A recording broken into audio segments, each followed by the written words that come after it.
क्या होता अगर मैं आपको यह बताती कि आपका इस दुनिया में बार बार जन्म लेने का और मरने का कारण 12 ऐसी कड़ियों में छिपा है। ये 12 कड़ियां कुछ और नहीं बल्कि जिन्हें बौद्ध स्कूल ऑफ फिलॉसफी अपने दूसरे नोबल ट्रूथ की तरह कहता है। ये दूसरा नोबल ट्रूथ प्रतीत्य समुत्पाद है। थ्योरी ऑफ डिपेंडेंट ओरिजिनेशन की तरह भी कही जाती है, यानी कि एक कड़ी दूसरे से जुड़ी हुई है। क्या है ये कड़ियां? ये कड़ियां पहला शुरू होता है अविद्या की वजह से। आपके अंदर इग्नोरेंस या अविद्या है, जिसके कारण आप कुछ ऐसे संस्कार या इंप्रेशंस डेवलप करते हैं जो बार बार आपको मजबूर करता है कि आप इस दुनिया में वापस से जन्म लें। एक बार आपके अंदर में ये संस्कार या इंप्रेशन डेवलप हो गए तो आपका नाम रूप बनेगा, यानी कि आपकी बॉडी बनेगी।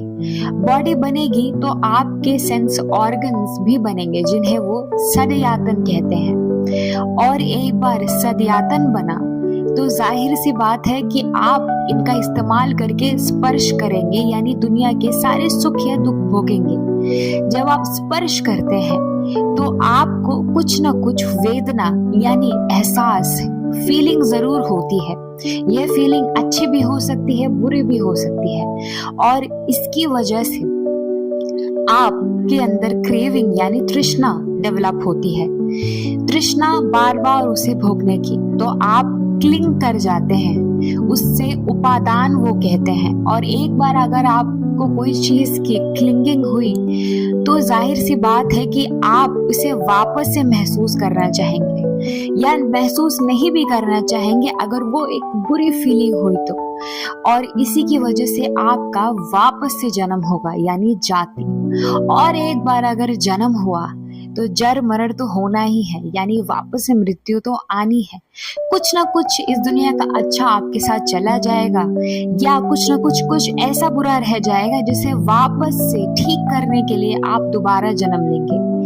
और फिर से आपको वही जन्म मृत्यु की साइकिल में फंसना पड़ेगा, और आप इसे दोबारा से दोहराएंगे और दोबारा दोहराएंगे जब तक आप इससे बाहर नहीं निकल जाते। इसे थ्योरी ऑफ प्रतीत्य समुत्पाद यानी डिपेंडेंट ओरिजिनेशन कहा जाता है। अगर आप इससे बाहर निकलना चाहते हैं तो आपको अष्टांगिक मार्ग फॉलो करना पड़ेगा, जो कि बुद्धिज्म का तीसरा नोबल ट्रूथ है। आई होप आप कुछ न कुछ जरूर सीखे होंगे मेरी बात से। बहुत बहुत शुक्रिया मुझे सुनने के लिए।